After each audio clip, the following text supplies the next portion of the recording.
નમસ્કાર મિત્રો, વિડીયોમાં તમારું સ્વાગત છે। જી હા મિત્રો, અત્યારે હાલના મોટા અને મહત્વના સમાચાર સામે આવી રહ્યા છે। તો મિત્રો, સમાચારમાં વાત કરીએ તો કેન્દ્ર સરકારે રાષ્ટ્રીય સુરક્ષાને ધ્યાનમાં રાખીને એક મોટો નિર્ણય લીધો છે। ખરેખર કાલથી 1 એપ્રિલથી ભારતમાં ચાઇનીઝ મૂળ ઇન્ટરનેટ કનેક્ટર સીસીટીવી કેમેરામાં વેચાણ પર અંગત કડક પ્રતિબંધ લાગુ કરવામાં આવી રહ્યા છે। અહેવાલ અનુસાર કોઈપણ કંપનીના નિર્ધારિત સુરક્ષા ધોરણોનું પૂર્ણ કર્યા વિના દેશમાં આવા કેમેરા વેચવાની મંજૂરી આપવામાં આવશે નહીં।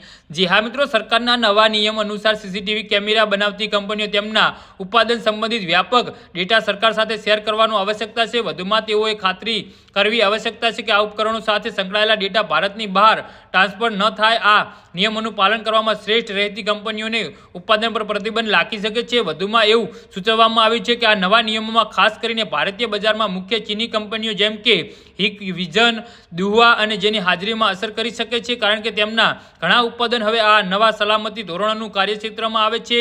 નવી માર્ગદર્શિકા હેઠળ સીસીટીવી ઉપકરણોનું પરીક્ષણ કરવું પડશે અને સરકાર દ્વારા નિયુક્ત પ્રયોગશાળાઓમાંથી પ્રમાણપત્ર મેળવવું પડશે। વધુમાં ડેટા સુરક્ષા અને સ્થાનિક ડેટા સ્ટોરેજ સંબંધિત નિયમોનું પાલન ફરજિયાત રહેશે। વધુમાં કંપનીઓને તેમના સોફ્ટવેર અને હાર્ડવેર ઘટકો વિશે વિગતવાર માહિતી પ્રદાન કરવાની જરૂર પડશે। જી હા મિત્રો, તો આના વિશે તમારું શું કહેવું છે તો નીચે મારી કમેન્ટ બોક્સમાં જરૂરથી જણાવજો અને મારી યુટ્યુબ ચેનલને સબસ્ક્રાઇબ કરવાની ભૂલતા નહીં। ધન્યવાદ।